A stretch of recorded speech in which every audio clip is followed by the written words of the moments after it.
ఏపీలో కూటమి సర్కారు ఏర్పాటుతో విశాఖలోని ఆ మాజీ ఎంపీ అష్టదిగ్బంధనంలో చిక్కుకుపోతున్నారా? వైసీపీ అధికారంలో ఉన్న 5 ఏళ్లు ఓ సామ్రాజ్యాన్ని ఏర్పాటు చేసుకున్నట్లు తానే రాజు అయినట్టు చలామణి అయ్యారు ఆ మాజీ ఎంపీ. ఖాళీ స్థలం ఉందని చెవిలో పడితే చాలు అన్యాక్రాంతం చేసేసి ఆయనకు ఎదురే లేదనేలా వ్యవహరించేవారు ఆయన. 20 సంవత్సరాల తన సామ్రాజ్యాన్ని 5 ఏళ్లలో ఎవరూ ఊహించని స్థాయికి తీసుకువెళ్లిపోయారు. కానీ ఊహించని పరాభవంతో చేసిన పాపం పండింది అన్నట్టు కేసులతో కొత్త చిక్కులు వచ్చి పడుతున్నాయి. ఇందుకే ఆ మాజీ ఎంపీ ఎవరు, ఆయనపై వస్తున్న కేసులేంటో ఇప్పుడు చూడండి. విశాఖ మాజీ ఎంపీ ఎంవివి సత్యనారాయణ దాదాపుగా 20 ఏళ్లు బిల్డర్గా, రియల్ ఎస్టేట్ వ్యాపారిగా ఒక సామ్రాజ్యాన్ని ఏర్పాటు చేసుకుని వైజాగ్లో తిరుగులేని వ్యక్తిగా, మహాశక్తిగా ఎదిగారు. వైజాగ్ నగరంలో భారీ భవంతులు ఎక్కడ చూసినా ఎంవివి పేరు మాత్రమే కనిపిస్తుంది. అంతటి బడా వ్యాపారం చేసిన ఎంవివి సత్యనారాయణకి 2014 నుంచి 2019 మధ్యకాలంలో చుక్కెదురైంది. ఒక వివాదంలో అప్పటి మంత్రి కళా వెంకట్రావుతో మనస్పర్ధలొచ్చాయి. ఎంత వ్యాపారం, ఎన్ని డబ్బులున్నా అధికారం లేకపోతే ఎవరూ లెక్క చేయరనుకుని రాజకీయాల్లోకి రావాలని నిర్ణయించుకున్నారు. ఇలా అనుకున్నారో లేదో స్వింగ్లో ఉన్న వైసీపీలో జాయిన్ అయిపోయి కొద్ది నెలల్లోనే విశాఖ ఎంపీగా పోటీ చేసి గెలుపొందారు. వైసీపీ అధికారంలో ఉండడంతో ఏం చేసినా చలామణి అవుతుందని, ఎక్కడా తగ్గేదే లేదంటూ అక్రమాలకు తెరలేపారు. ఎక్కడ ఖాళీ సైట్లు కనిపించినా వాటి మీద కన్నేయడం, కాజేయడం, వివాదాలు క్రియేట్ చేసి ఆ స్థలాల్ని సొంతం చేసుకుని బిల్డింగ్స్ నిర్మాణం చేయడం పరిపాటిగా మార్చుకున్నారు. గతంలో ఆయన మీదున్న పాజిటివిటీ అంతా వైసీపీ అధికారంలో ఉన్న 5 ఏళ్లలో ఫుల్ నెగిటివ్గా మారిపోయింది.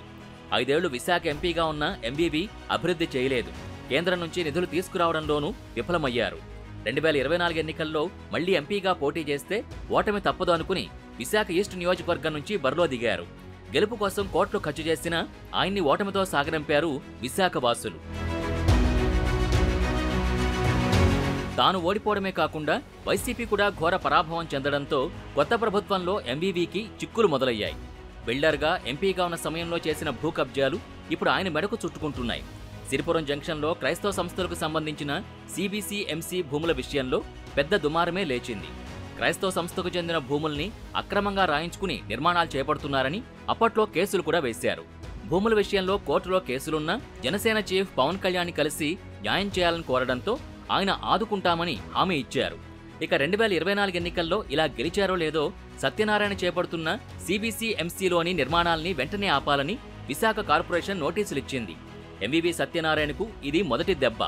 అలానే జీవీఎంసీ నుంచి సిరిపురంలోని నిర్మాణాలకు నోటీసులు అందిన 2 రోజులు గడవక ముందే ఎండాడలోని సీనియర్ సిటిజన్స్ కి ప్రభుత్వం కేటాయించిన హైగ్రీవా భూములపై నకిలీ పత్రాలు సృష్టించి భూముల్ని కాజేశారంటూ చిలుకూరి జగదీష్, అతని భార్య ఆరులోవా పోలీస్ స్టేషన్లో కేసు పెట్టారు.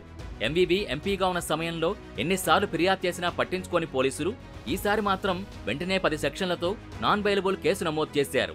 ఎంవివికి ఇది రెండో దెబ్బ. పేరు కోసమో, పలుకుబడి కోసమో వ్యాపార లావాదేవీల్లో వస్తున్న ఇబ్బందుల వల్లనో కారణమేదైనా కానీ ఎంపీగా ఉన్న ఎంవివి భార్యని, కొడుకుని, సొంత ఆడిటర్ జీవీని గుర్తు తెలియని వ్యక్తులు కిడ్నాప్ చేశారు. ఒక ఎంపీ కుటుంబాన్ని కిడ్నాప్ చేసినా కానీ ఆ కేసుకు సంబంధించిన వివరాల్ని పోలీసులు ఛేదించలేకపోయారు.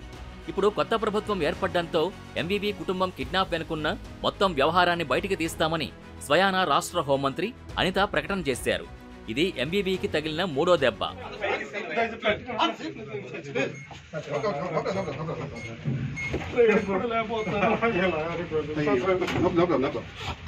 అయితే డబ్బు, అధికారం ఉంటే ఏదైనా చేయొచ్చు అనుకున్న ఎంవివి సత్యనారాయణకు కొత్త ప్రభుత్వంలో అంతా వ్యతిరేకత నడుస్తుండటంతో పార్టీ మారేందుకు కూడా సన్నాహాలు చేశారని అంటున్నారు.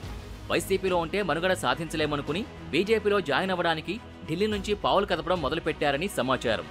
ఏపీలో కూటమి ప్రభుత్వానికి కీలకంగా మారిన పవన్ కళ్యాణ్ అభిప్రాయం లేకుండా బీజేపీ ముందుకెళ్లే అవకాశం లేకపోవడంతో ఆ మార్గం కూడా క్లోజ్ అయింది. సత్యనారాయణకు ఇది 4వ దెబ్బ.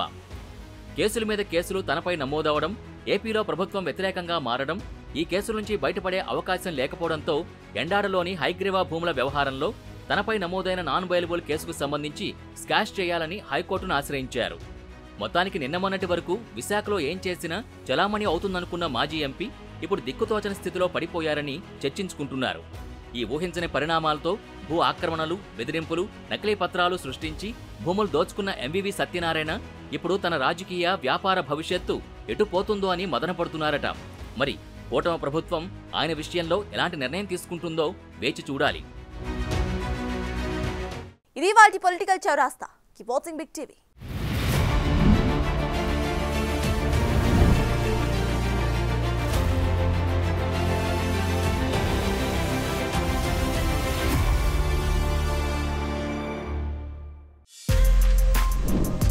For more videos like this, subscribe Big TV channel.